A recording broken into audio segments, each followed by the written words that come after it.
the technological developments. And one thing a lot of people don't know either is at one point, they were the third most powerful nuclear capable country on the planet. Chernobyl's there, right?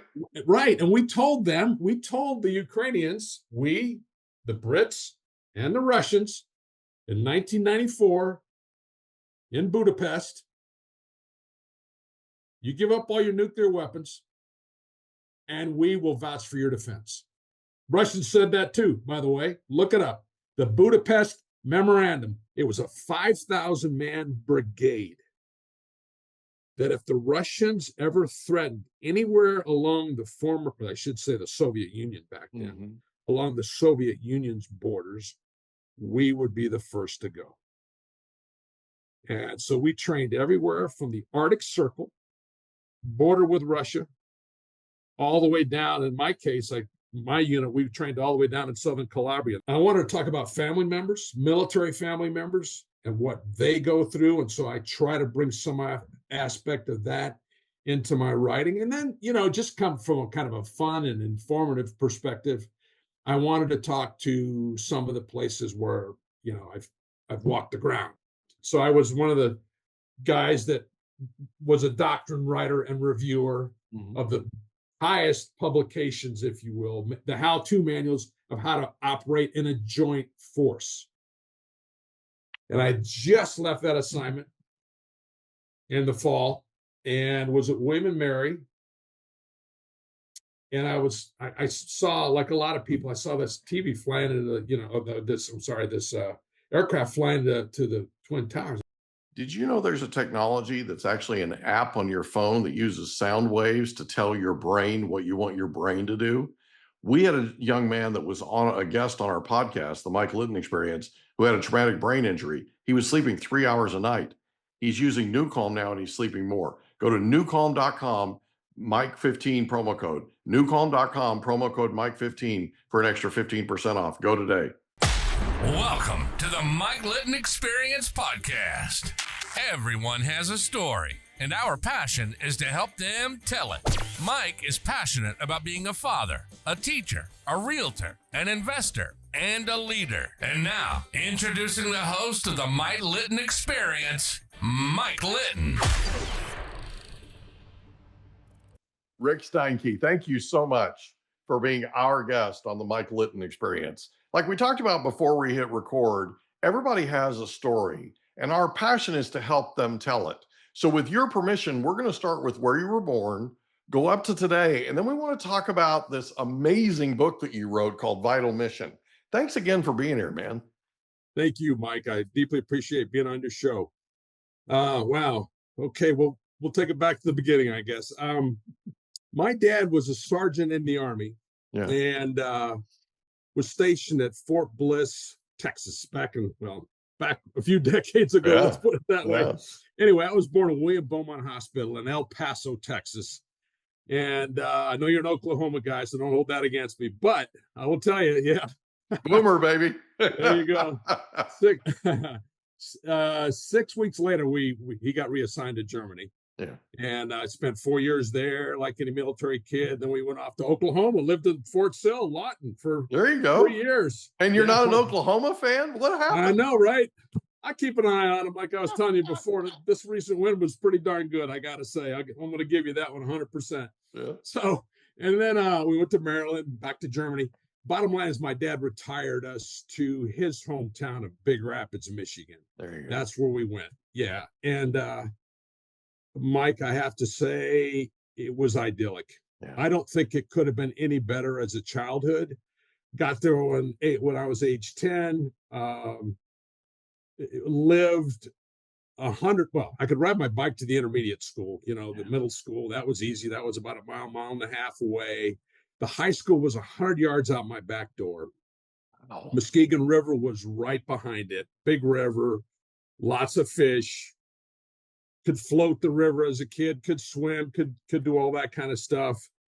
The high school practice field football, which somehow I was able to play a few years at, even though I wasn't a pound over 160 soaking wet. That practice field was 300 yards away. And the roller skating rink, which my grandfather had owned up until, golly, when was it? 1969, 1970, somewhere in there, was a half a mile away. And the guy that bought it hired me to work in the rink. Oh, how cool. And, I mean, it was just wonderful. And I played baseball, loved baseball.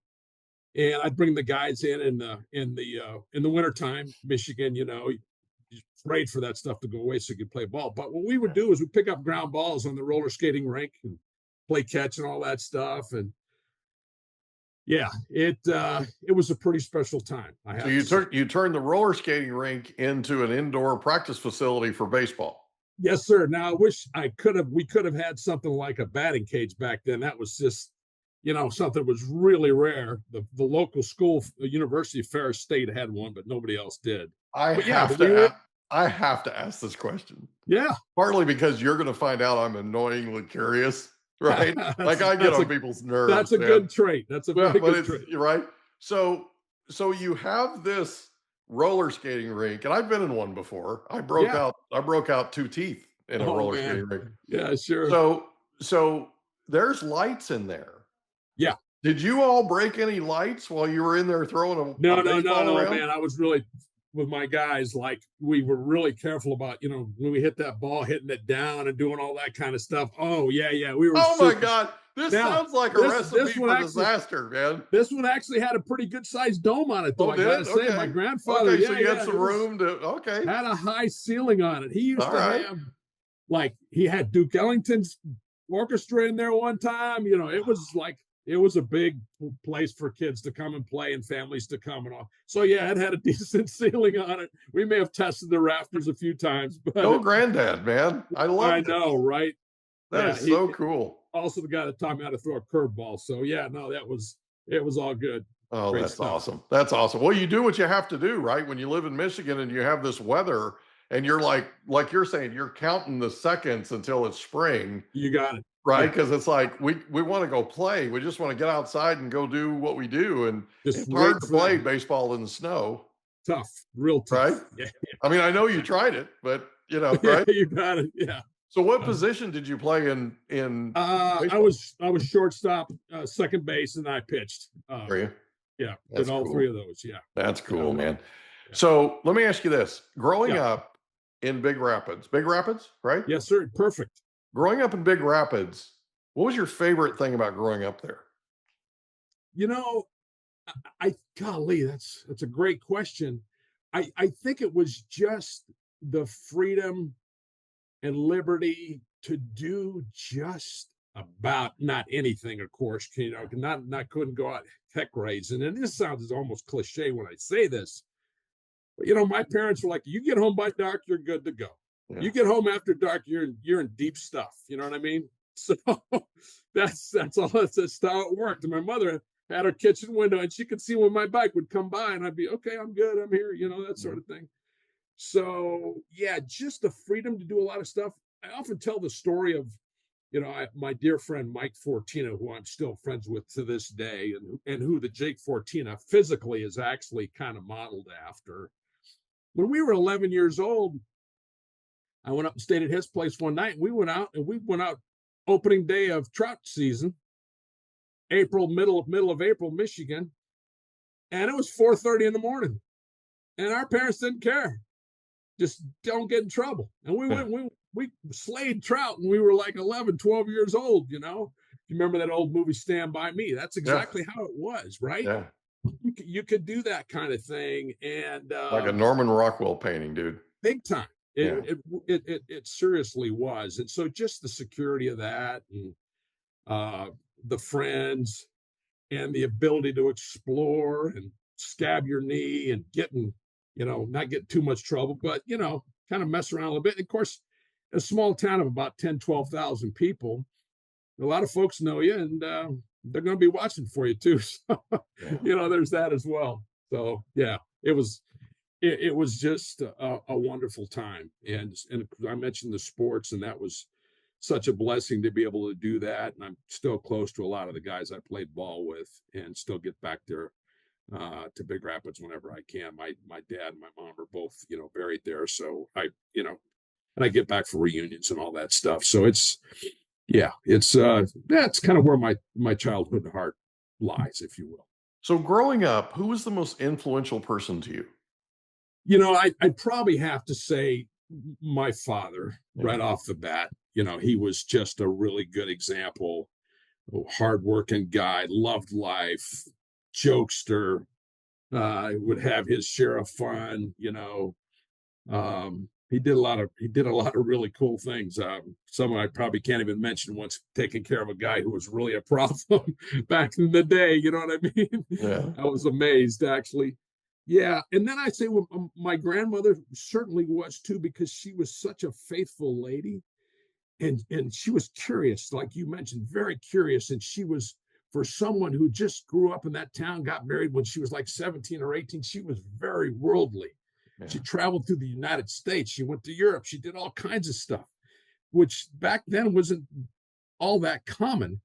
And just was rock solid in her faith. And she always, one of her biggest things she used to say to me was, you make your bed and you lay in it, about that responsibility thing and the accountability piece of that. So, and then I had a football coach, a guy named Bob Huber, who just had a lot of faith in me and, helped me along and saw a lot of stuff from me that I didn't see in myself. And to this day is still a friend. And, yeah, I remember when I got an appointment to West Point, I had also gotten a full scholarship to Michigan State University, ROTC. And frankly, it was a tough call. I didn't know which way I was going to go on it. And I had actually written to my congressman at Alfred Cedarburg was his name back then, the 11th District of Michigan. And his office called my high school and said, hey, this he's going to get admitted to West Point. Does he accept? And I told him, I said, give me some time to think about it. So they're probably like, well, okay. So I went to my coach and he goes, Rick, why don't you just go to West Point for a year for your dad? Because, he was an retired Army sergeant, all this kind of stuff. And frankly, Mike, I didn't have a bigger view of the world at that point or anything. And I said, that sounds like a good idea. And so that's where I ended up, that's where I ended up going. So in high school, you played football and baseball. Yes, sir. I played freshman basketball, but I was a third guard. And I go, no, I'm done with that. I'm going to go do something else. So I played basketball. I couldn't shoot to save my life. Right. There you go. But I could push people around in the paint. That could be very helpful. Which was a little effective. So, yeah. And I could block shots. I was pretty good at the defense part. Good stuff. Yeah. So in football, what position did you play? I was quarterback. What did you enjoy the most about football? Leadership. Yeah. I loved the leadership aspect of it. I really did. And it sounds hokey, and I love the camaraderie. You know what I mean? The brotherhood. Yeah. And just for the first time in your life, you're getting pushed farther than you've ever been pushed, physically, mentally, everything. And I remember when I went off to West Point, I go, you know what? This ain't that hard compared to the two-a-days I used to have to be in, right? Yeah. Every day. And it gets hot in Michigan in August. Yeah, it does. It's hot down in Oklahoma, but I'll tell you what, it gets toasty. That's why they do two-a-days in August, baby, because they're literally testing you. Okay. Yeah. My son decided to go out for football his freshman year. He wasn't even a football fan. Right. So the first thing I asked him was, I said, is there a girl involved in this? Because all the stupid stuff I've ever done, there was a girl involved, right? Of course. Come on, right? He goes, no, Dad, there's no girl. Turns out his best friend, lifelong best friend, David, wanted to go out for football. He asked Michael to go out with him. So they did. They went out for football. There you go. That's another reason. So they have two-a-days for a week. And I'm thinking, this kid's going to need me after the 10th practice on Friday, right? So I go get him a brand new F-150. I mean, brand new F-1, gorgeous. Wow. Beautiful. And I pick, he jumps my truck and he slams the door. And I have a thing about people slamming doors because the door didn't do anything to you. Okay. He slams the door and I just looked at him and I said, what's wrong with you? Right. Because he knows, right. And he goes, Dad, I'm mad. I'm like, okay, what are you mad about? He goes, I'm a backup right guard. At the end of two-a-days, right? At the end of Hell Week, they they give you your assignment, right? They tell you what, unless you knew That's what was tough. right. Yeah, Dad, that's I don't tough. want to be a backup right guard. By the way, he tells me now that it was backup left guard, but I remember it as backup right guard. I don't know what that's about, but you Yeah, know, it's a Freudian thing probably. But anyway, he says, I don't want to be a backup right guard. I want to be a tight end. I want to be a linebacker. I want to be right. sure. And a defense, right. And tight end. And I'm like, okay, wide out, right? I'm like, okay, let me ask you a question. Have you ever played organized tackle football before in your life? And he goes, no. I said, do you think your coaches know that? And he goes, well, yeah. I said, okay, so here's how I see it.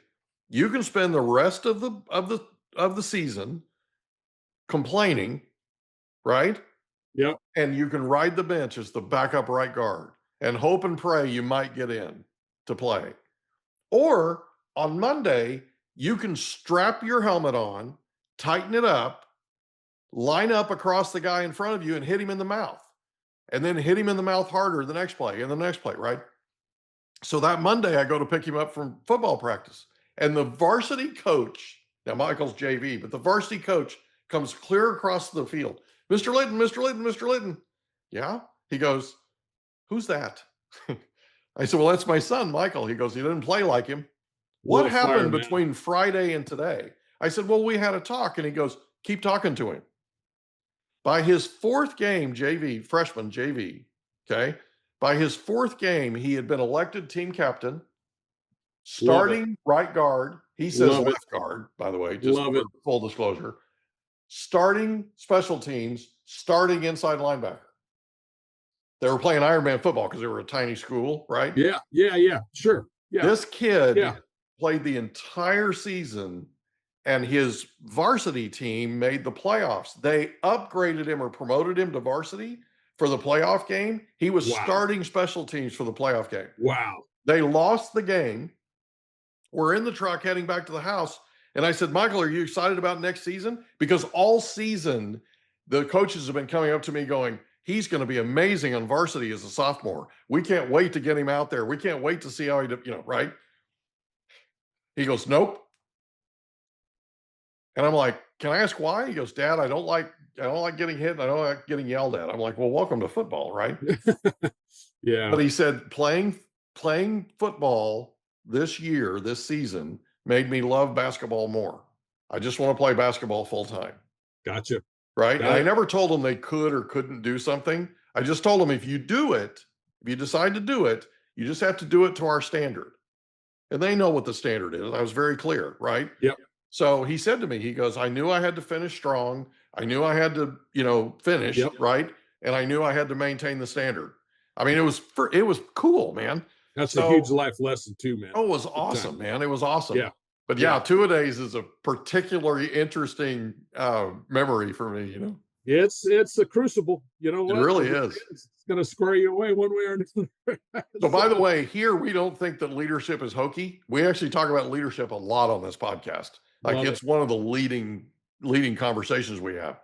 We also talk a lot about parenting, which I believe is sacred leadership. Okay. So let me ask you this.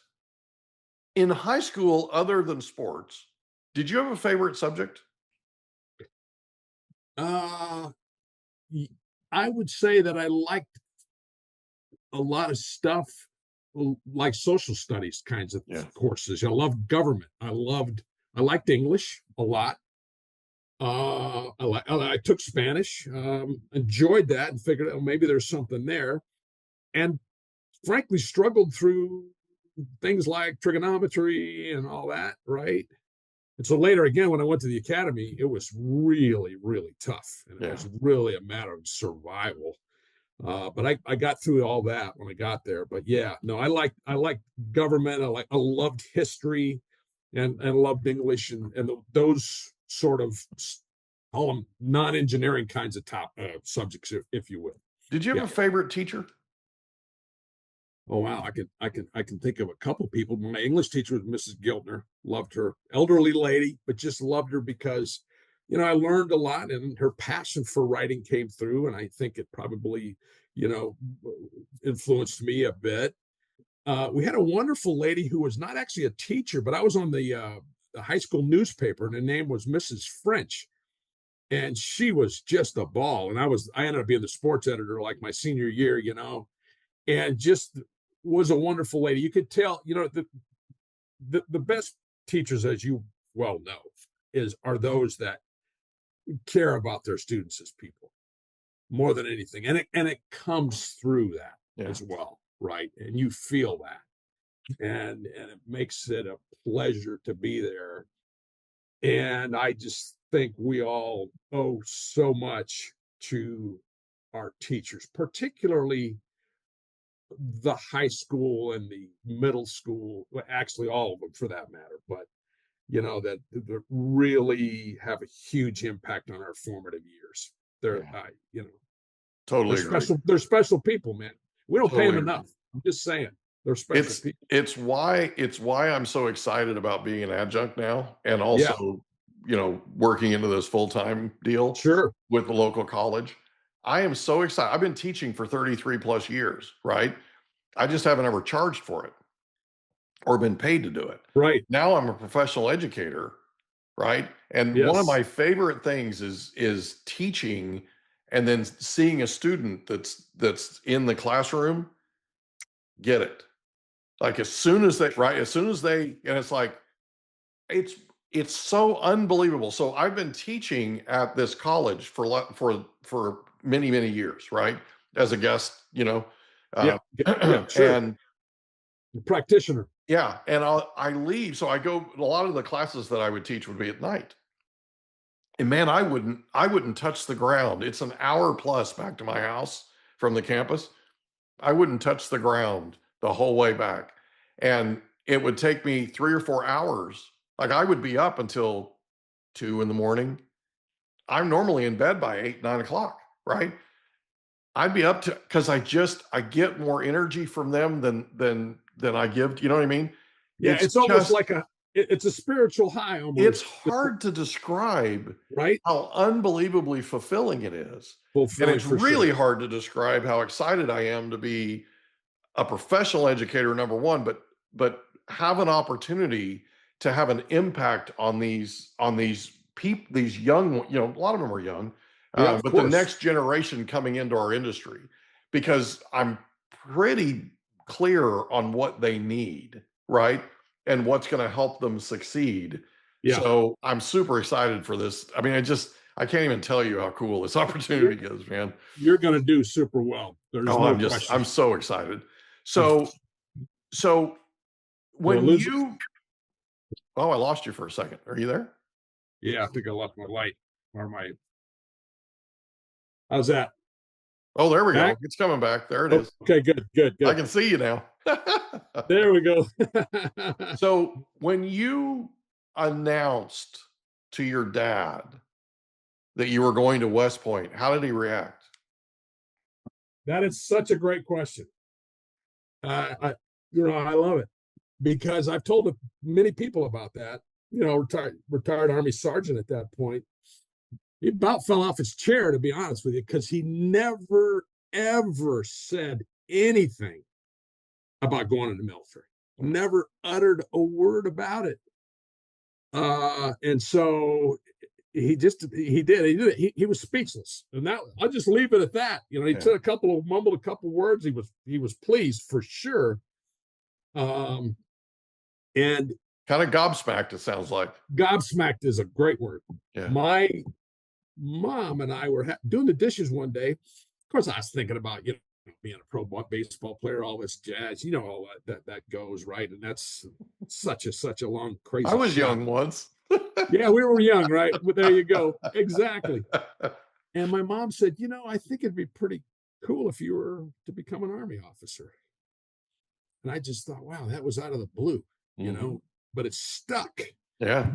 And then I remember one year at our high school, we had our class, we were what was called back then a Class B school in Michigan. We had about 800 students, about 200 to a class. And we had 6, back then they were only men nominated, 6 young men, of course, seniors, nominated to academies. And that was a state record for the state of Michigan. And I thought, wow, maybe there's some daylight here. So I wrote my congressman early on in high school and said, hey, I'm interested. And I got accepted. I got accepted to Annapolis too, but that was a different kind of deal. I was dating the head coach's daughter of Ferris State University, and he knew the quarterback coach at Annapolis, and I'm sure told him some really, really long stories. So I got a letter from the coach back then, and got in the Air Force Academy, but I couldn't fly because I had hay fever. The pilot standards were so exacting back then, and I said, I'm going to the Army. So that's kind of how that. Yeah. Wow, I bet that moment that you told your dad will never leave you. No, never. I could still see that. My brother sitting on the side, he kind of looked at me, my younger brother. My mom had a big smile on her face. So, yeah. That's cool, man. What a great moment. It's a great question. Again, Mike. Perfect. So you go to West Point. Tell us about when you got there and what it was like adjusting to being away from home. Yeah. Right. Getting into the flow of taking classes, all that kind of stuff. What was all that like? It was a culture shock. Yeah. I mean, because I give you the decade. It was the 70s, right? Yeah. We all got hair down to, Yeah. And my parents and I were in Germany at the time. We were vacationing, and they put me on a bus. I think it was Frankfurt, Germany, and I went to Brussels, Belgium, caught a flight to New York City. Got there early. The Barbizon Plaza Hotel offered all cadets going to West Point rooms at $12 a night. Wow. Standard room was $36 back then. I went to a New York Mets, San Francisco Giants game the next day. Met a guy from Kansas named Steve March, who actually ended up graduating with me. We had like the last week. We were 18, so we could both have beer back then, and we had a couple of them before we went up to West Point. So got on a bus. They had like a bunch of buses stationed in front of the hotel. Drove us up to the academy. We were all talking to everybody around each other. Got to something called the Bear Mountain Bridge, and we were probably 15 minutes out from the academy, and it was deadly silent on that bus. Yeah. You could have heard a pin drop. I mean, there was you could just feel the tension. Mm-hmm. And of course, when we got off, they let us have it from 3 steps from getting off of that thing. And, it just kind of rolled from there. So you arrive at West Point as a new student, right? Right. And they just, 18. It's like boot camp. It's instant basic training. Yeah. It's called Beast Barracks, actually. There you go. And, rude awakening. Yeah, rude awakening, man. You're just but by that afternoon, you're marching pretty darn well already. You got all your stuff issued to you. You got your hair cut. Mm-hmm. You walk out the trophy point, march out the trophy point. Parents are in the grandstands. You take the oath, to the Constitution that first day. And then it's on rock and roll for 7-8 weeks, man. Guys are dropping left and right, Yeah, it was a crazy start. And then academics, we were talking before about you taking 18 credit hours. That's a heavy load. And that's what we jumped right into right off the bat. And it was a very heavy engineering oriented curriculum back then. And it was, for me, again, it was pure survival. But once we got past the first couple of years, let's say, and you could have more electives and so forth, and I started to branch out into German and, the art of warfare and things like that were more to my liking rather than, all the thermodynamics, solid mechanics, all that kind of stuff. So that was just me. I had some great friends that thrived on the rest of that stuff, but I sure did not. So what was your single favorite thing about attending West Point? Oof. To put it down to one single thing, that is really hard to say. I think it's just probably the sense of history that you feel when you're actually there is certainly one of them. Got to be, you know, that a lot of people have gone before you that have done some pretty amazing things militarily, presidents and so forth, astronauts. You know, that was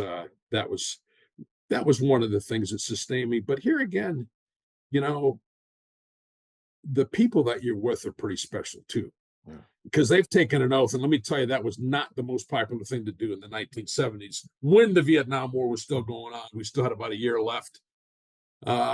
So yeah. But you knew you were with people, and pretty soon folks found out that they were there for the wrong reasons, you know, and they left and went on to do other, I'm sure, great things in life, and that it wasn't for them.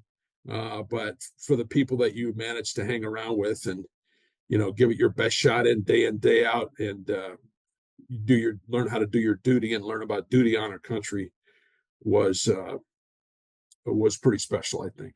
That connection you forged with those people that were with you had to have been amazingly strong. It was especially your classmates. Yeah, there's no question about that. I'm just like with a handful of guys in high school. It's very much the same way with the academy. My two best friends in the world are, one's Mike Fortina and the other one's a guy named Darcy Anderson, who I graduated with from West Point. So yeah. So can I ask you a question that is completely out of left field? Sure. What a shocker, right? So you've been back to Big Rapids since you grew up there. Absolutely. Is the skating rink still there? It is. Have you ever played catch in the skating rink? Not since then. No, I have not, but it's still there. And it's still That'd be a cool thing to do the next time you're going back. Yeah. I need to stick my nose in there. I think it's probably gone, but in the trophy, they had a trophy case in there because they used to have these skating competitions and all this jazz. But they actually had the American Legion baseball team that I played on. They had a picture of us in there for a lot of years, even thereafter. But I don't know if that's still the deal. But yeah, it's still there, and it's still a a place kids can go in the community. That's so cool. Okay, we're going to take a break. When we come back, we're going to talk about after West Point, right after you graduate from West Point, and we're going to talk about your new book. I cannot wait to talk about this book. It sounds so unbelievably cool. We'll be right back. Thank you, sir. Did you know there's an app that has no side effects that allows you to use sound waves to tell your brain what you want it to do? It's called newcalm.com, and it's amazing. It literally uses sound waves. If you want to tell your brain to go to sleep, if you want to tell your brain to recover, if you want to tell your brain to put you in peak physical state, if you want to tell your brain to focus, if you want to tell your brain to take a power nap, you can do all of these things and more with newcalm.com. Go to newcalm.com today, promo code Mike15. Newcalm.com, promo code Mike15 for an extra 15% off. Go there today. We're back with Rick Steinke, and before the break, we were talking about your time at West Point and how unbelievably connected you are to a bunch of the people that you went to school. I mean, like lifelong connections, right? Right. After you graduate from West Point, where do you go? The first place I went to is, at the academy, you have to, you get selected for your various Army branches, and everybody goes to the basic school of that particular branch. Infantry guys would go to Fort Benning. Yeah. Artillery guys would go to Fort Sill. Armor guys would go to Fort Knox and so forth. I ended up getting into the field artillery, and I went to, again, back to Laden, actually, at Fort Sill. Oklahoma keeps calling you back. I know. No, that's right. And I went back again later on as an operations officer, oddly enough. But I did that, and then and that was about, golly, that lasted probably about 5 months, I think, 4 or 5 months. And then I went off to the U.S. Army Ranger School. I volunteered for that school. I went to a winter course. It was a 61, 62-day course in 3 phases. You started out in what was called the Morgan phase back then at Fort Benning. We went through an obstacle course where we actually ended up breaking the ice in the middle of the winter. You're in that water, we're trying to make it through the barbed wire, and it was the coldest thing I've ever experienced in my life. And that was in Georgia. That was in Benning. That's correct. And then we went up on to Dahlonega, which is North Georgia on the Tennessee Valley Divide for the winter phase. Got down to 7 below one night. Ran in place the whole time, keep from getting frostbite. And then we ended up in Florida for the swamp phase for the last 2 or 3 weeks of that. And, you know, about a third of our buddies didn't get through all that deal. But anyway, yeah. And physically, you talk about being driven to corners of your mind and your emotions that you've never been to before. That course definitely did that. But again, I'll use the word crucible. It was a real small unit leadership crucible. Yeah. If you can get through the U.S. Army Ranger School, you can lead troops at the platoon level and at the company level for sure. And that sustained me significantly when I got to Germany, because in the artillery unit that I was in, there was only one other guy with 2 other guys out of about 500 that had the Ranger tab, and that was the command sergeant major, who was an old crusty old Vietnam vet, great guy, Sergeant Major Smith, wonderful man, and another lieutenant that was with me that was there. He arrived 2 years after I did. So, yeah, and then I was in the Cold War, working in 1st Battalion 80th Field Artillery for about 4 years. Was very fortunate to command a battery, 120 soldiers as a lieutenant. And yeah, I did that, and then went back to the advanced course, and then taught ROTC for a few years because they told me I was good for major after my first assignment there in Europe. And then I did something kind of different, which kind of is reflected in some of my books. Mike, I became what was called a foreign area officer. And the Army has got the best so-called foreign area program for officers. And that is when you're about the 10-year mark, roughly, they select you to go off and be liaison to foreign militaries. You work on higher level staffs. You become a regional expert, country expert. You serve in embassies as like military attachés. And I ended up going to an Italian mountain infantry unit for 2 years. And the reason you say, well, what's an artillery guy doing with the infantry? The Army said, hey, you went to Ranger School in the wintertime, a couple other things. You've done this. You taught small unit tactics. We think you could do it. And it turned out to be an amazing assignment for me, because that mountain infantry unit from Italy, the Alpini, was part of a mobile force that NATO used to have. It was a 5,000-man brigade that if the Russians ever threatened anywhere along the the Soviet Union back then, along the Soviet Union's borders, we would be the first to go. And so we trained everywhere from the Arctic Circle, border with Russia, all the way down. In my case, my unit, we trained all the way down in southern Calabria. Now, that was a different mission. That was against the mafia, which is why I was able to write my 3rd book. So it was a different kind of assignment. And I will tell you, we thought we had right. You probably remember the peace dividend, right? After the wall came down in the 90s and 91. And we know how that worked out, right? Yeah. Because when a guy named Putin came along in April of 2000, everything changed again. And NATO wished they would have had a mobile force that they could have employed at certain times, but it was no longer there. We weren't ready for it. So, yeah, and I was very blessed to command a multiple launch rocket battalion of about 500 soldiers in Germany. It was the last one left in Europe because we pulled them all out. We didn't think we needed any more. Great assignment, great Americans that I was very privileged to lead. It was just such a huge, huge blessing. I'm still in touch with some of my lieutenants. I was a lieutenant colonel, then lieutenants and captains that I served with, the junior officers. Just a fantastic experience. And then for my culminating assignment, Mike, I ended up as the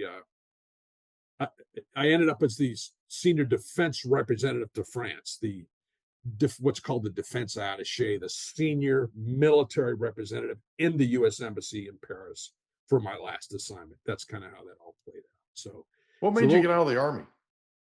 Well, I was at when you're in the Army, a lot of people don't know this.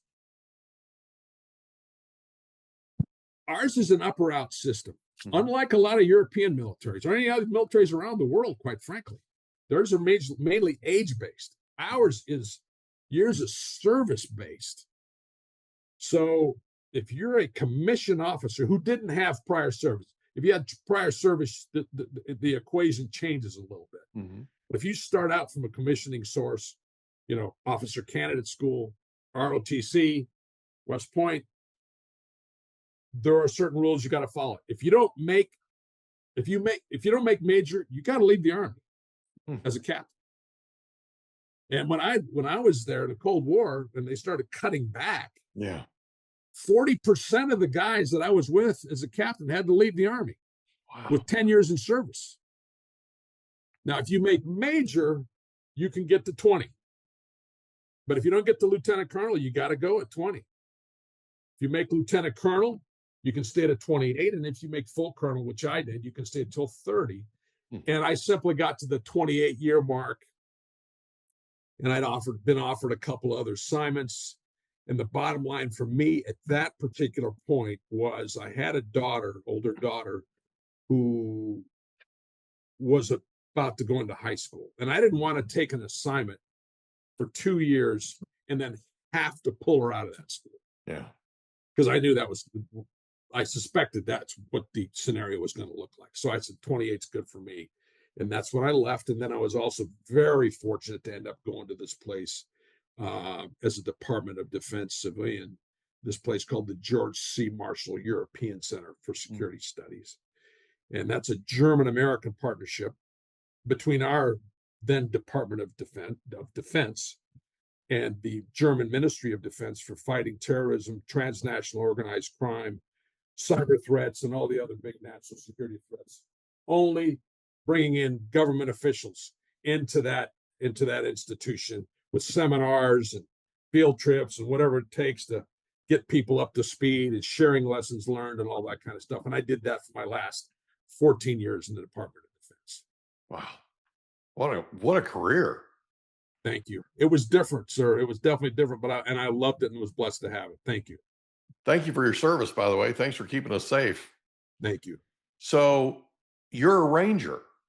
Correct. I'm going to ask you something that. Now. Sorry, I have to ask. No, you're good. Real quick thing. I'm a tabbed Ranger. I didn't serve in a Ranger regiment. I want to be clear about that because there are those Rangers, that do. And Rangers are Rangers, baby. I mean, if you're tabbed, we're all tabbed. We're all right. We got the stamp. That's Come right. on now. Okay. Blood, Fair sweat, enough. and tears, right? That's right. So, how did you react to Black Hawk Down? Oh, Black Hawk Down. Yeah, that was a tough one that was a tough one to watch. I never served, and it was gut-wrenching for me. It was gut-wrenching, and I will tell you that I went to the Command and General Staff College. What was this guy's name? He was an OH-58 pilot, one of those little bird gunners, those really small ones they put out there, but very effective and very deadly. Mike, I think he was, refueling and back up again. He was up there at least a dozen to 16 continuous hours kind of thing. Took a couple rounds through the bird. I don't think he got wounded. I don't remember that part of it, but it was a dogfight. It was just, that was a tough one. Yeah. How did you feel? And I know, I'm asking some. No, go for it. But how did you feel when you were in Europe? You were in the theater. Yes. And they started canceling a bunch of the things that we had in place after World War II and started moving everybody out. I mean, one of the things that I remember about that time is there was some major stuff going on the ground here. I'm in San Diego County, and we were the center of defense. Oh yeah. And the economy here. Oh yeah. I mean, the economy here went in the tank because there was hundreds of billions of dollars eliminated from the budget because of this peace dividend. Okay. And don't get me wrong. I'm big on balancing the budget. I'm big on making sure that we account, I'm with you. right? Yep. I don't like the idea of being $37 trillion in debt by any stretch of the imagination. Right on. And I believe it's a national security threat. I do truly believe that. The vacuum that we left, though, in that theater where you were, Italy, all that, the Eastern Bloc, so to speak, right? Yeah. How did you react to that? Because you were in the middle of it and you were watching it happen. And you had to know, with all of the insight that you have, I mean, you're like a European expert, right? In terms of that theater. And that the former Soviet Union is going to take advantage of that vacuum. You know for a fact that's going to happen. How did you react to that? It was tough. It had to have been. It had to have been gut-wrenching. It was, and I always try to sort of appeal to my better angels, right, and say, okay, well, maybe there's something I'm missing here. Yeah. You talk about the deficits and all that sort of stuff, and maybe there's, I get that, I understand, and I'm right there with you on it as well, by the way. But what we tend to unfortunately do is it's the newest shiny object strategically, or the pendulum that we're thinking about moving a little bit, we swing it way too far. Exactly. It's just, we go crazy. It's way too far. So we, in terms of combat power, we decimated it. Yeah. We crippled ourselves, and we crippled NATO in the process.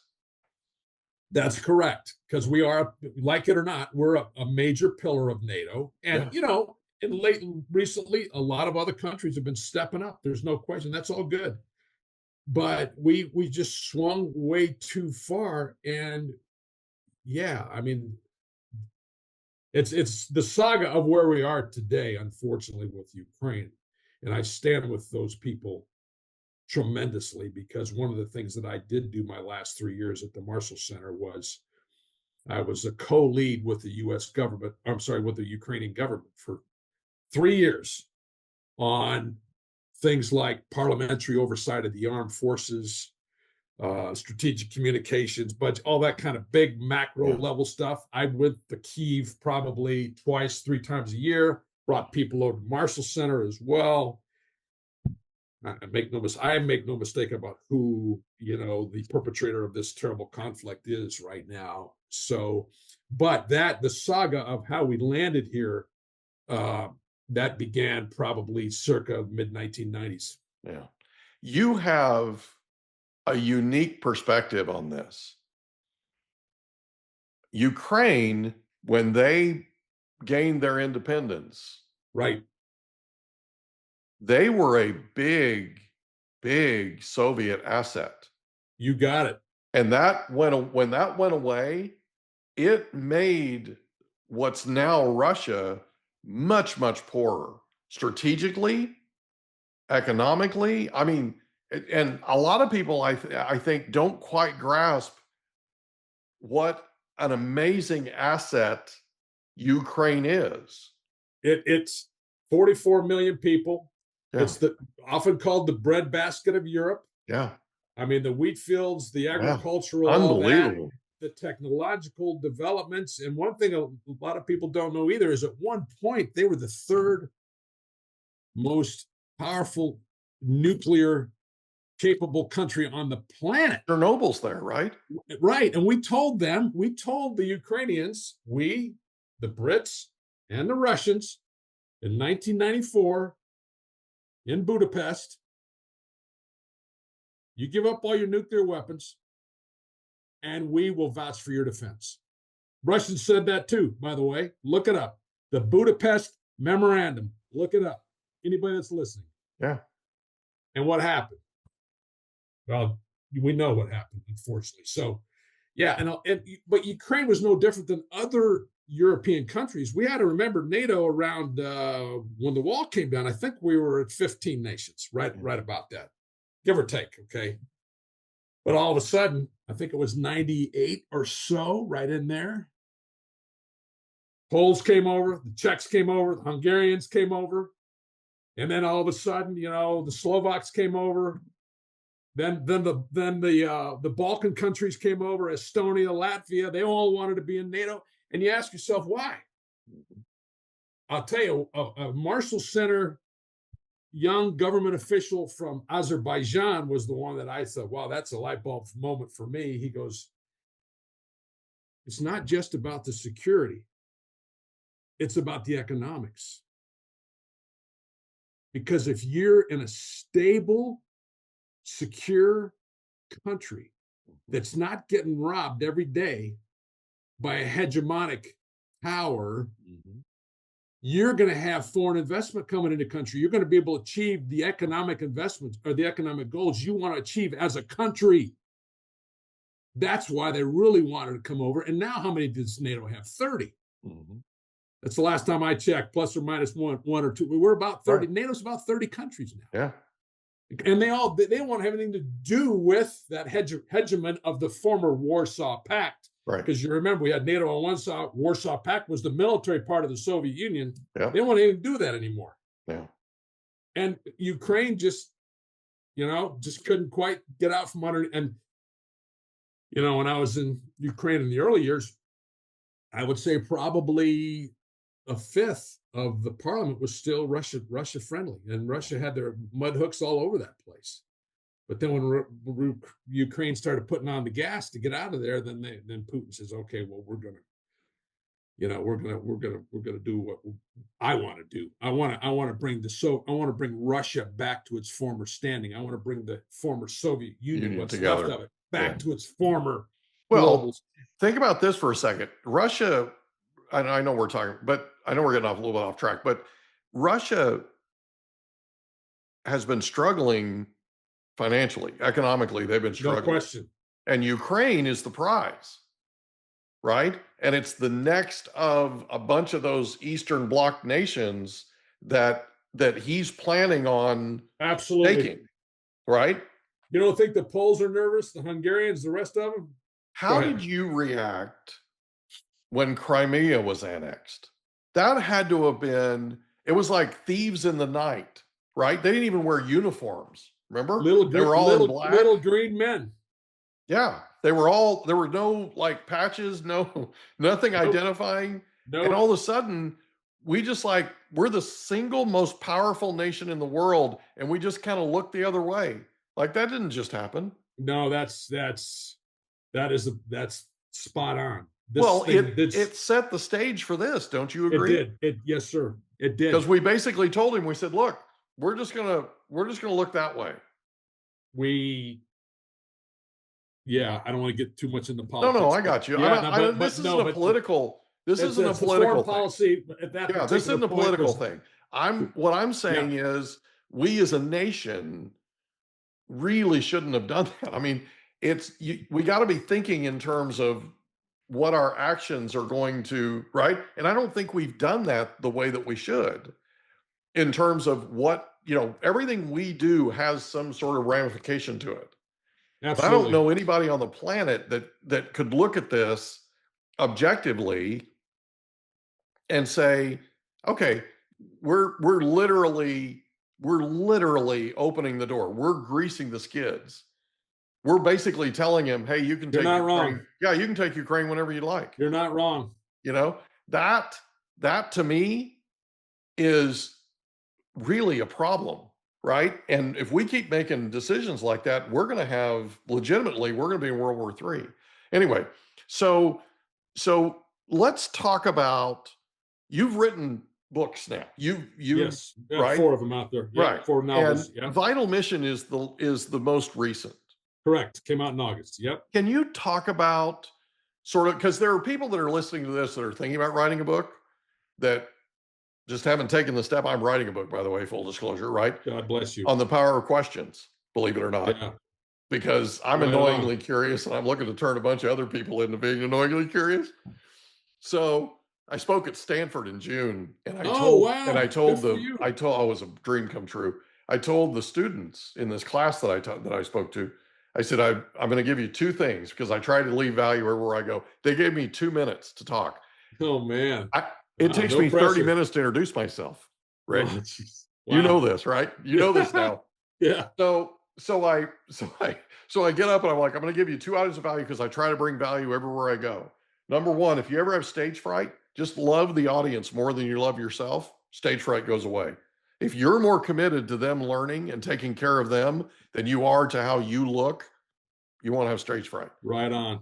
Second thing is, I suggested that they do what I recommended that my kids do, and that is take out a blank word processing program, a blank document, and write stay in curiosity at the top, stay out of judgment at the bottom, print it up and put it up in front of where you work. Because if you'll just be curious about the people that come in and out of your lives every day, your lives will be so rich you won't recognize them. Love it. Okay. So afterwards, after I give the toast, I sit down and I'm at the table with the 2 instructors. One of them's been teaching this public speaking class for almost 50 years, right? Wow. And he's a high-powered attorney up there and all this. Wow. And he goes, I wrote down what you said about staying in curiosity, staying out of judgment. He goes, I'm printing it tomorrow morning and I'm putting it up in front of where I work. He goes, that's brilliant, right? Love it. You just want to stay in curiosity and don't prejudge things. I call myself the king of the stupid question. You've experienced that today. That's brilliant. Right? I love Right? it. So, because I don't prejudge the question, right?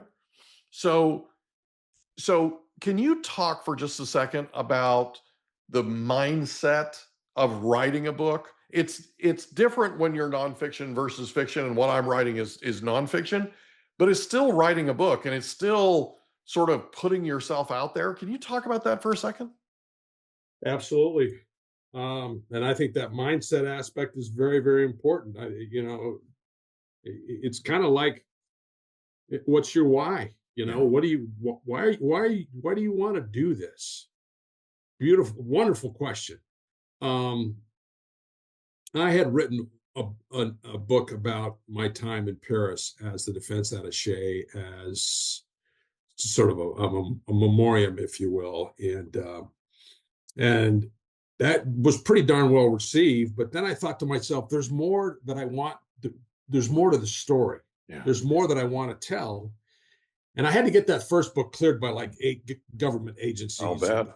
It was wild. Yeah, it took about 6 months. And I said, but I want to talk more about, things that are really important to me and groups of people that I want to honor. Yeah. And so I started out with military, wanted to talk about military, diplomatic, intelligence, law enforcement people that I'd served with. That was a really, really big deal. And all the behind the scenes work that they do to keep our country safe, all the time that we never even have a clue about, and the emerging threats that they're able to squash and square away. I wanted to talk about that. I wanted to talk about, maybe because my dad was a sergeant, I don't know, but I can guarantee you that it was because I served with some great sergeants, our non-commissioned officers that serve in our country, our frontline leaders, those young 20-somethings that are out there kicking butt, taking names, and, giving their best all the time. I wanted to talk about them. I wanted to talk about family members, military family members, and what they go through. And so I try to bring some aspect of that into my writing. And then, just come from a kind of a fun and informative perspective. I wanted to talk to some of the places where, I've walked the ground. So certainly Europe, you mentioned that, France, Italy, Spain, Germany, so forth, bunch of places. And even Afghanistan, where I was at in 2010, 2011. And Ukraine then also came into mind. And so that's kind of how I got going on this, Mike. There was some themes, if you will, that I wanted my books to have. And then my character, I wanted him to be a little bit different. As some reviewers have said, this isn't some guy that walks into a room and schwacks 30 people at a go. Okay, mm-hmm. That's not who Jake Fortina is, my protagonist. He's an ordinary guy. He's not going to be your next George Patton, George C. Marshall, U.S. Grant.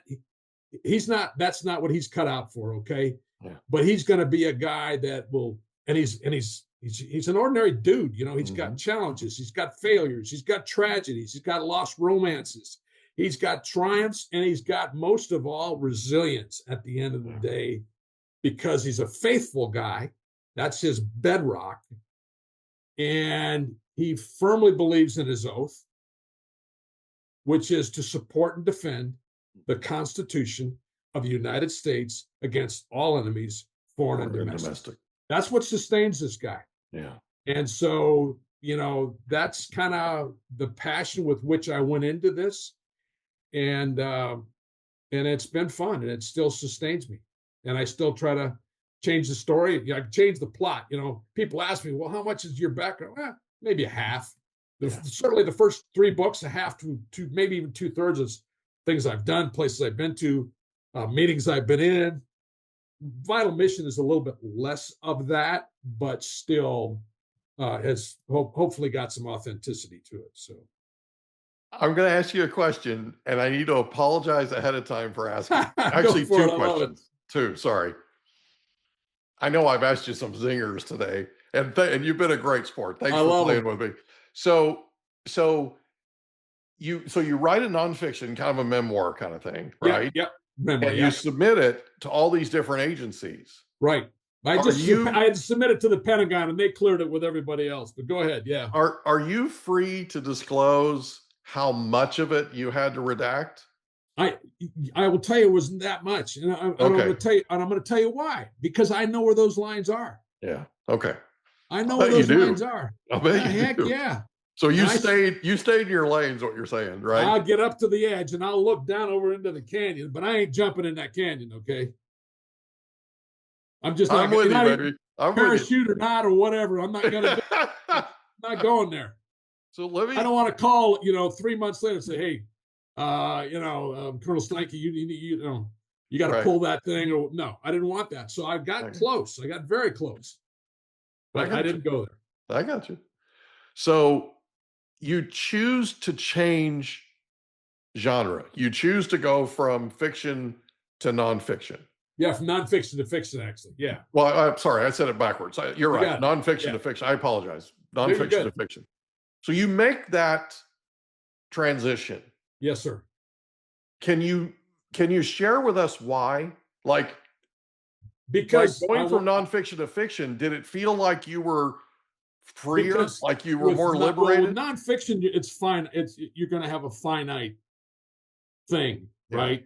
It's finite. And with nonfiction, there were some assignments I had where I had to do non-disclosure agreements, and there were others where I didn't. And I've thought about doing a little bit more on the nonfiction side, but I think, the way I've gone now on the fiction side just allows me a greater degree of flexibility, Mike, for the first thing. And the second thing, your range is bigger, right? Huge range. Yeah. And I can take a torn from the headlines approach.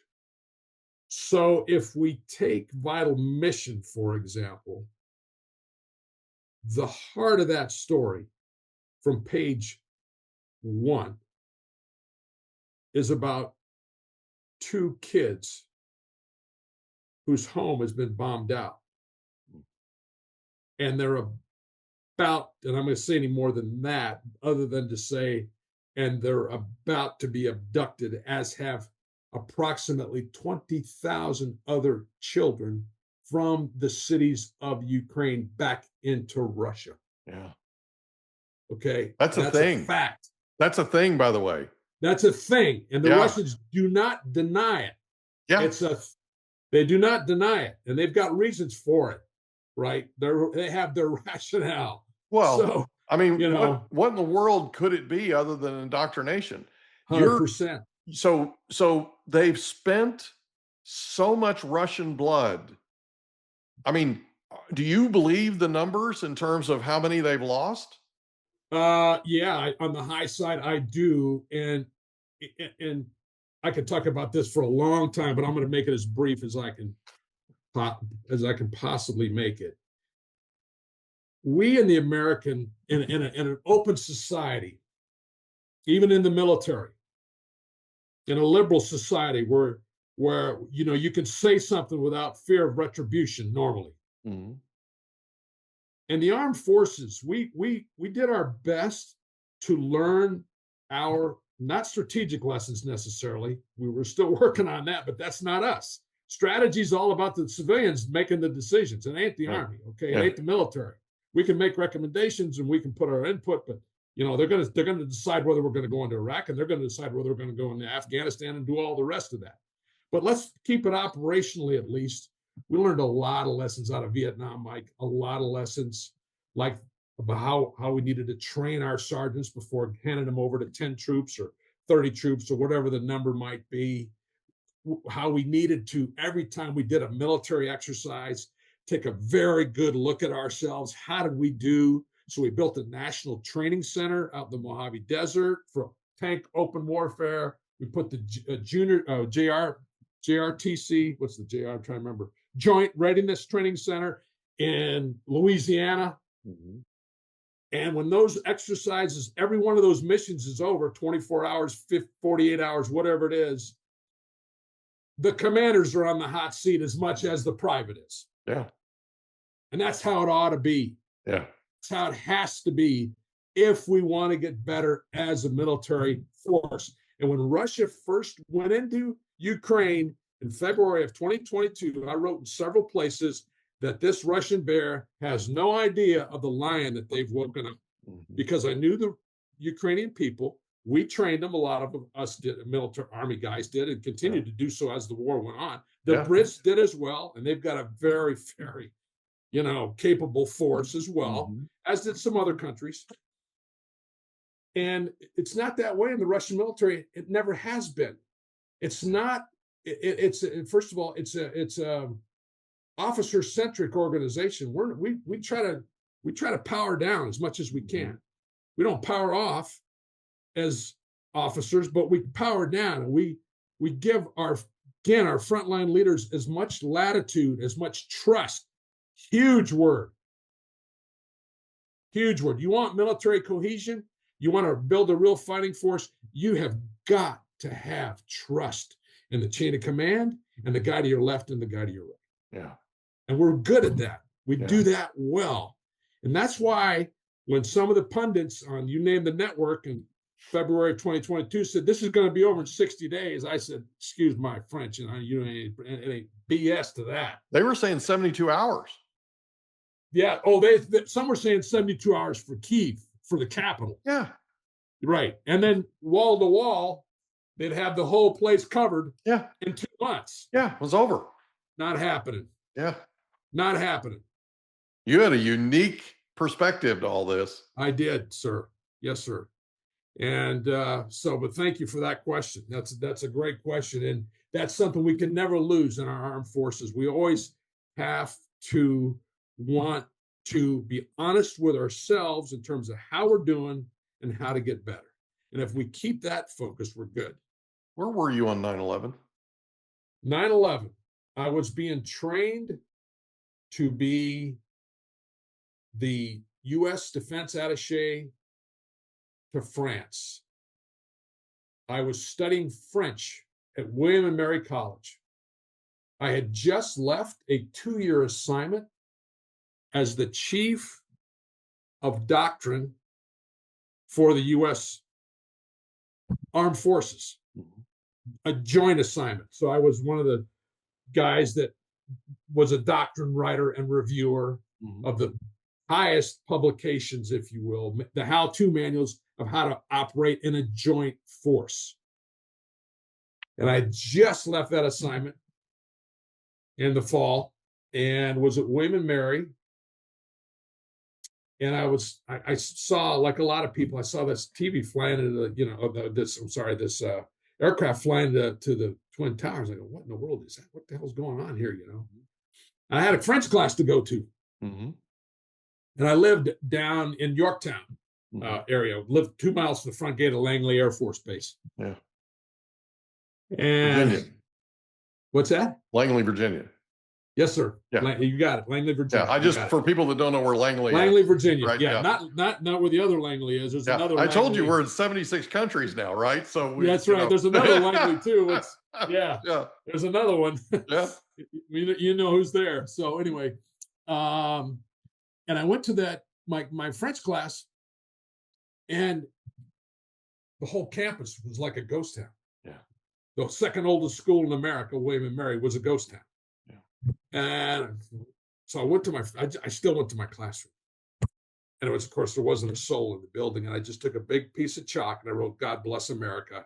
And I walked out. How did 9/11 affect you? I knew the world had changed in a big way. And I knew that we were going to have to pivot from our typical force on force, big force on force, call it traditional warfare, tank on tank that we trained for during the Cold War, huge artillery, air support, fighting in depth against big formations. Different I enemy. was thinking that's going out the window now. We're going down a different path with this thing. Can I ask you something that I need to apologize ahead of time for asking? Not at all. Go ahead. Yes, you can. Go for it. Were you surprised? I wasn't shocked.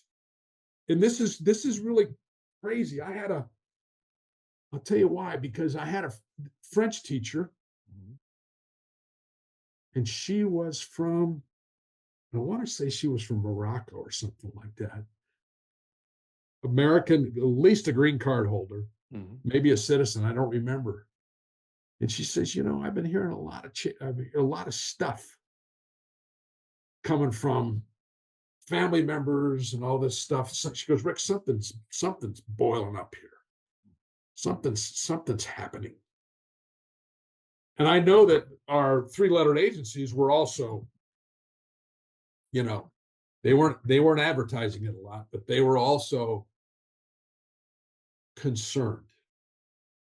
And we talk about what we have to learn from our past, the good stuff that we have to learn from our past. At least that was one good thing that came out of the 9/11 Commission, and that is that those big three-lettered agencies, including the FBI, even I wouldn't put them among the other guys, didn't work together very well.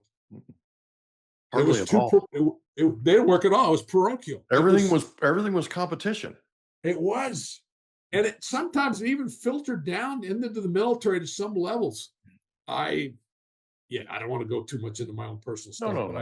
I remember briefing a general once because I had some inside baseball, and this other colonel, he wasn't happy about it because, it wasn't his to tell the old man about. Yeah.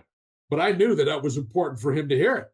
And the colonel chewed my butt, but I said, "Hey, I'll take that in the New York Minute because I got the word out, the way he needed to know." Yeah. So anyway, so we didn't work together at all. And we now have the National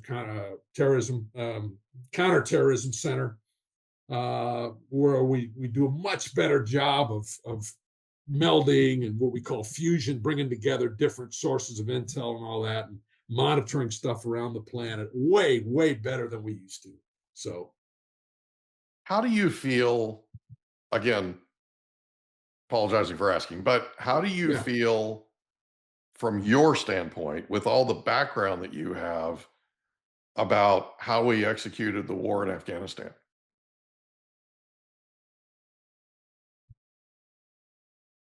That's a really hard question, because so many great Americans, made the ultimate sacrifice there and or lost a limb or had their lives completely upended. It was a long war. It was a long war. Yeah, it was a long war. It was, what are we talking, 20 years, I guess, right? Yeah, something like 20 that. 20 years. Yeah, roughly. But I was concerned a little bit, and I served there from 2010 to 2011 as a liaison from the 3-star warfighting commander, from the U.S. Embassy to the 3-star warfighting commander. And I went with him everywhere, because in Afghanistan, you had the 4-star, who at our time was David Petraeus. And then you had 3 stars below him. You had a special ops guy. You had a basically not a nation building guy, but he did a lot of that sort of stuff, logistics. And then you had the warfighter. That's who I was with.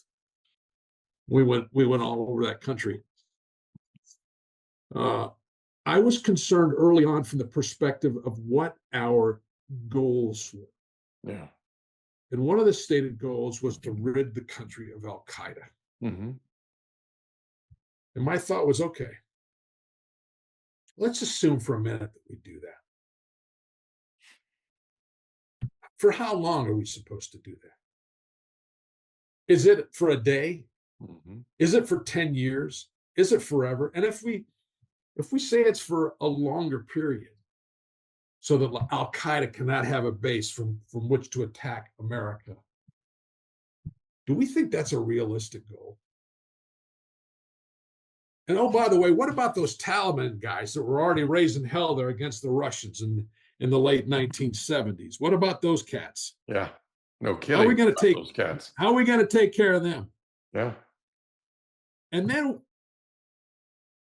when I came back from Afghanistan to the Marshall Center, I was asked by a lot of people what I thought the two biggest challenges of winning that war were. This is 2010, 2011. This is a few years ago. Yeah. And I said two things. I said corruption. I said there's a tax on everything we do. Somebody's taking a cut. I don't care what it is. Yep. 30, 40% tax. And that's not a good way to run a railroad. Giving it off the top. Yeah. Every single. Yeah. And I said the second thing is the border with Pakistan. Because if you can't seal that border, you're going to have foreign fighters, and I didn't know the degree to which this was going on until later. Pakistani Taliban coming across. Mm-hmm. If you beat the living daylights out of the Taliban, and they go back across the border, they're going to come back again someday. And by the way, you still got the Taliban that are homegrown that you got to deal with. Yeah. And how do you figure out who those guys are going to be? How do you know which of those folks in that massive country is going to become an extremist, and at what point? And then I saw a clip. It was probably about 5 years after that, Mike. I don't know, 2018, 16, 17, somewhere in there, of the former head of the Pakistani ISI, their top intelligence agency, mm-hmm. who was at something at Oxford, and he was being interviewed by a guy who's pretty prominent in the United States, and he's an Arab. I think he's Arab American, actually, who asked him some really hard questions, and the guy came clean. He goes, "We were supporting the Taliban." And it went unnoticed, like to most of the planet. He literally came out and said, this former Pakistani 3-star general said, yes, we did do that. Mm-hmm. So, this was going to be a war of decades, not months, years, decades. And well, we saw the results. So, yeah. So bin Laden. Yes, sir. Were you surprised where he was found? Kinda. A lot of folks thought he was more in the Middle East proper, as opposed to that part of the world. Yeah. But and then once we had eyes on him, we missed a couple opportunities to take him down. We just needed to pull the trigger a lot quicker than we did. That's a wild story. How they found him, like Zero Dark 30. Did you see Zero Dark 30? Oh, you mean when they finally got him? Yeah. Oh, see, that should be Exhibit A for what I just said. For when they finally, I thought you. That's why I asked. No, I thought you meant when we first spotted him in asking. Afghanistan. No. You're 100% right. Yeah. You're 100% right. Yeah. Right next to the It fits right with what you Academy. just said. Are you kidding me? You led me right there. Right there. Hello. Yeah. Yeah. And we had Sarah Adams on. You know who Sarah Adams is? We had her on. Name rings a bell, actually. So Sarah Adams is a former CIA targeter. Yeah. And so I asked her about this character, Maya, in Zero Dark 30, and nobody had ever asked her that before, apparently. So we get into this conversation. Turns out that before the Bin Laden raid, the CIA pulled everybody out of abundance of caution, right? Right. After the raid, they went to everybody and said, we need volunteers because we can't send you. It's potentially really risky, right? It's fraught, she was one of the first people to volunteer. If you get a chance, listen to that episode that we did. Will do. It's a Yes, fascinating story. Yeah. I mean, absolutely fascinating story. Her first day at the CIA, she tells us this story. First day at the CIA, she goes, she got her credentials and everything in the mail, right? She goes in, she uses her passcode and everything, or pass card and everything, and she gets in the door, and there's a line at CIA headquarters in the main lobby of 200 plus people. She thought that was orientation, so she goes and gets in line. Turns out it's a Dunkin' Donuts that's being opened. Wow. I mean this, man. You can't make this stuff up. Make it up. That's why I love doing this podcast. Wow. I absolutely love it. It's like you can't, right? It's crazy, right? Unreal. So that character, Maya, in Zero Dark 30 was her best friend. She worked, they worked in side-by-side desks in Pakistan together. Right. Her partner who wrote Benghazi, Know Thy Enemy, her partner, Boone, who wrote that with her, he actually helped find the courier. He worked with the CIA in Pakistan to help locate the courier. Anyway, it was a fascinating conversation. Anyway, it was fun. So my daughter came to me like 60 days prior, and she goes, Dad, it'd be really cool if you could get Sarah Adams on your podcast. About 30 days later, I walked into her room and I said, hey, by the way, she's coming on the podcast. Now. She was so blown away, man. It was so cool. It was one of those moments, right? It was kind of like you telling your dad about, the West Point, right? For sure. So Vital Mission, tell us about your favorite thing about the book.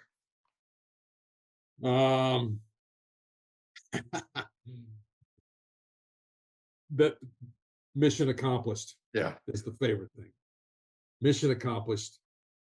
Lives restored. Justice restored. Justice done among a ton of injustice. So and inhumanity. So I'm reading you, and I'm getting this sense of satisfaction, like real satisfaction. I'm very satisfied. Yeah. Very satisfied. Yeah.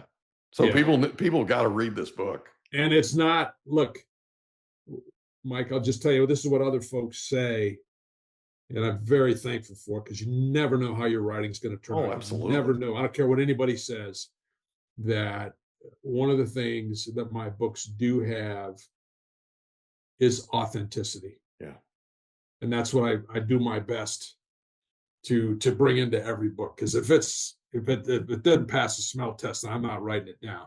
You know what I mean?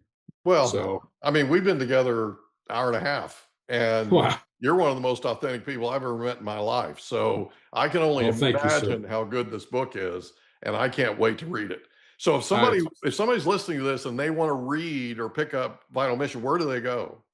So I would say the best place, the biggest seller out there, clearly is Amazon. Yeah. You can put in Vital Mission and Rick Steinke, Steinke, and you'll find Vital Mission. And if you put in Jake, Jake Fortina, Fortina, Fortina, and Rick Steinke into the search field of Amazon, you'll find my series there as well. There's a few. There's 4 of them, right? There's 4. Yeah, there's 4. Yeah. Yes, sir. The first 3 have won 12 awards. Wow. Congratulations. Thank you, sir. The second one won a grand prize, Roman Conspiracy.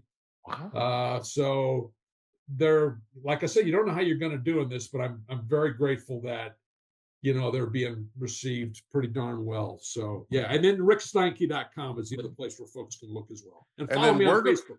We're going to have you back to go through the review. So we're going to review in another episode. So people have that to look forward to. We're going to go chapter by chapter. And it's going to be really cool to have you sort of pull the veil back, right?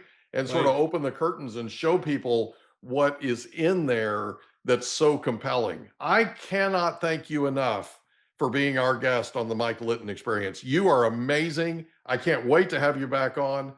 Thank you, bud. From the Mike, bottom of my heart, thank you. Absolute pro, and ask some amazing, keep the questions, keep the curiosity going. I love it. Absolutely love it. Appreciate you. Deeply grateful. Have an amazing day. You too. Thank you. Can I ask you a question? Did you know that there's a technology that uses sound waves that'll tell your brain what to do? There literally is. It's called newcalm.com. It can tell your brain to heal, tell your brain to sleep, tell your brain to do all kinds of things. It can get you fired up. It can be a pre-workout. Newcalm.com. And the promo code is Mike15. Newcalm.com, promo code Mike15 for an extra 15% off. Go today. And that's a wrap. Another episode of the Mike Litton Experience in the books. Reach out to Mike on Instagram at the Mike Litton Experience.